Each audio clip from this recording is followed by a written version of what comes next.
இன்றைக்கி ஒரு 1/2 kilo chicken எடுத்துகிட்டு வந்திருக்கோம். ஸோ இந்த சிக்கனை வந்து நம்ம டிஃப்ரெண்ட் டைப்பில் நம்ம வந்து இது பண்ணலாம். ஓகேங்களா, புதுசாக ஏதோ ட்ரை பண்ணலாமா இன்றைக்கி. எலுமிச்சை பழத்தை நம்ம எடுத்துருக்கோம். ஸோ கொட்டையெல்லாம் க்ளீன் பண்ணிடலாம். ஸோ ஒரு 1/2 எலுமிச்சை பழத்தை ஃபுல்லாக கறியில் ஃபுல்லாக போட்டு நம்ம இப்போ லைட்டாக நம்ம வந்து தயிர் கொஞ்சம் ஆட் பண்ணிக்கிறோம். போட்டதுக்கப்புறம் வந்து பார்த்திங்கன்னா ஒரு 2 ஸ்பூன் மிளகுத்தூள் போட்டுடலாம். அடுத்து 1 ஸ்பூன் மல்லித்தூள் அண்டு கொஞ்சமாக உப்பு போட்டுக்கலாம்.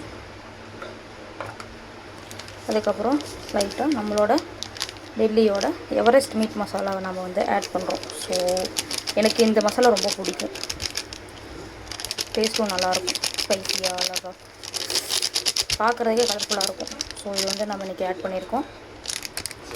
அதுக்கப்புறம் லைட்டாக கஸ்தூரி மேத்தி கொஞ்சமாக போட்டு நம்ம இது பண்ணிக்கலாம். ஸோ இது நல்லா வந்து ஃப்ரை பண்ணிக்கலாம். நல்லா மிக்ஸ் பண்ணிவிட்டு நல்லா மசாலா வந்து நல்லா மிக்ஸ் பண்ணிவிட்டு இதில் நல்லா ஊறணும்.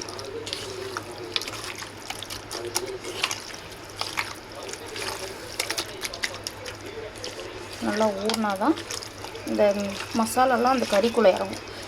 அடுத்து ஊர்லேருந்து நம்ம வந்து ஒரு கறி மசாலா வாங்கிட்டு வந்திருக்கோம். ஸோ அது வந்து நல்லா அரைச்சது ஊரில்.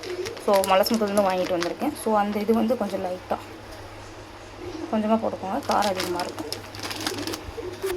ஸோ நல்லா மிக்ஸ் பண்ணிக்கலாம். கறி மசாலா கொஞ்சம் பார்க்குறதுக்கு வந்து அந்த கொத்தமல்லி, வரமிளகா, அப்புறம் ஜீரகம், மிளகு, பட்டை, லவங்கம், ஸோ இது எல்லாமே வந்து அரைச்சி போட்டு இந்த மாதிரி ஒரு கறி மசாலா வந்து நம்ம நார்மலாக வீட்டில் எப்போ கறி ஆக்கினாலும் நம்ம வந்து சிக்கன், மட்டன் எது எடுத்துட்டாலும் சரி கறி மசாலா கொஞ்சம் ஆட் பண்ணிங்கன்னா குழம்பு, ஃப்ரை, சுக்கா, கிரேவிக்கு எல்லாத்துக்குமே வந்து கறி மசாலா ரொம்ப நல்லாயிருக்கும். ஊற வைக்கிறது வந்து ரெடியாக வந்து இதாக இருக்குது. ஸோ அதுக்கப்புறம் வந்து பார்த்திங்கன்னா அடுத்த ப்ராசஸ் என்னென்னு பார்த்திங்கன்னா பச்சை மிளகா ஒரு 3 பச்சை மிளகா கீறி வச்சுருக்கேன், 2 வெங்காயம், கொஞ்சம் கருவேப்பிலை, லாஸ்ட்டாக ஃபினிஷிங் டச்சுக்கு நம்ம ஊரில் தான் எப்போவுமே ஃபினிஷிங் டச்சுக்கு கொத்தமல்லி தானே யூஸ் பண்ணுவோம். அப்போ தான் நமக்கு மனம் வணக்க அந்த வந்து ஒரு வெரைட்டி நல்லாயிருக்கும். அடுத்து வந்து ஒரு 2 தக்காளி அரைஞ்சி வச்சுருக்கேன். அதில் எண்ணெய் ஊற்றிருக்கோம். ஸோ அதுக்கடுத்து வந்து பார்த்திங்கன்னா ஸ்பைசி மசாலா வாங்கிட்டு வந்திருக்கேன். ஸோ அது வந்து போட போகிறோம். சரிங்களா, ஸோ இந்த ஸ்பைசி நம்ம வந்து கொட்டிடலாம்.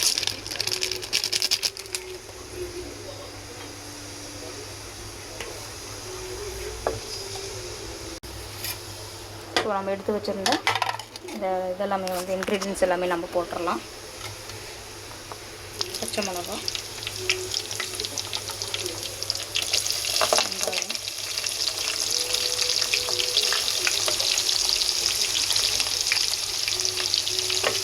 வெங்காயம் வந்து நல்லா பொன்னிறமாக ஆகணும்.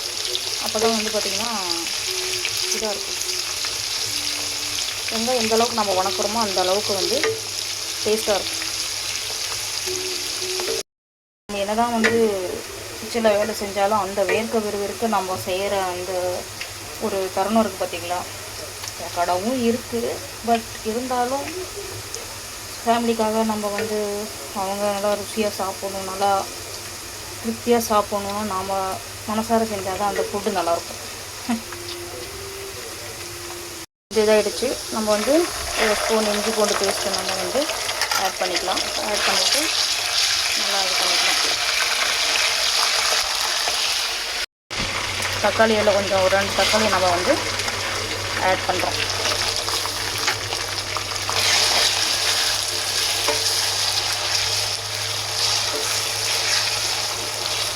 உண்மையான ஒரு விஷயம் இருக்குது என்னென்னா, நம்ம என்ன தான் பார்த்து செஞ்சாலும் சாப்பாடு நமக்கே அது பிடிக்க மாட்டேங்குது.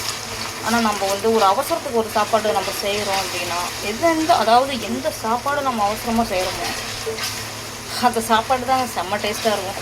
அது நிறைய டைம் நான் வந்து ஃபீல் பண்ணியிருக்கேன். தக்காளி வெந்துருச்சு. அதுக்கப்புறம் வந்து பார்த்திங்கன்னா தக்காளி நல்லா வணங்கிடுச்சு. அதுக்கப்புறம் வந்து பார்த்திங்கன்னா நாம் இங்கே ஊற வச்ச இந்த சிக்கனை எடுத்து கொட்டிடலாம்.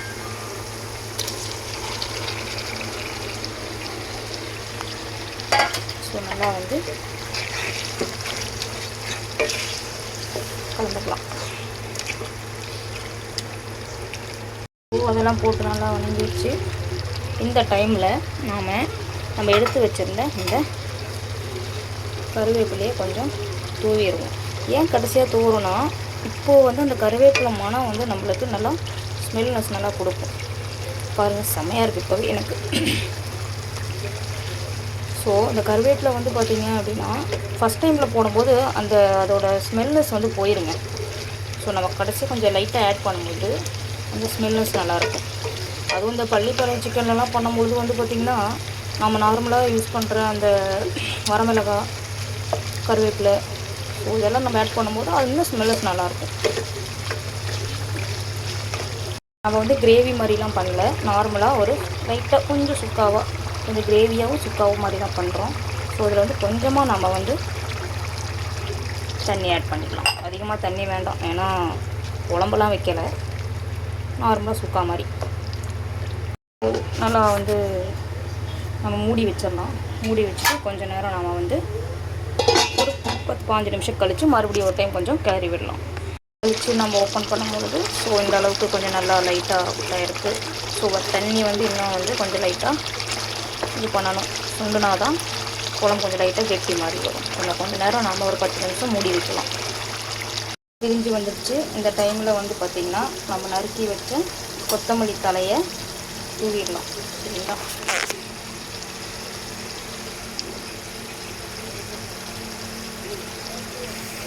நம்ம ஊரில் ஃபினிஷிங் டச்சிங்கே கொத்தமல்லி தான். அது போட்டால் தான் நம்மளுக்கு அந்த சமைச்சதே வந்து பார்த்திங்கன்னா முழுமையடையும்.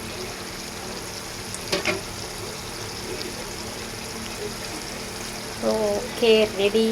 சரி, ஸோ எல்லோரும் ட்ரை பண்ணி பாருங்கள், டேஸ்ட் பண்ணி பாருங்கள். ஓகேங்களா?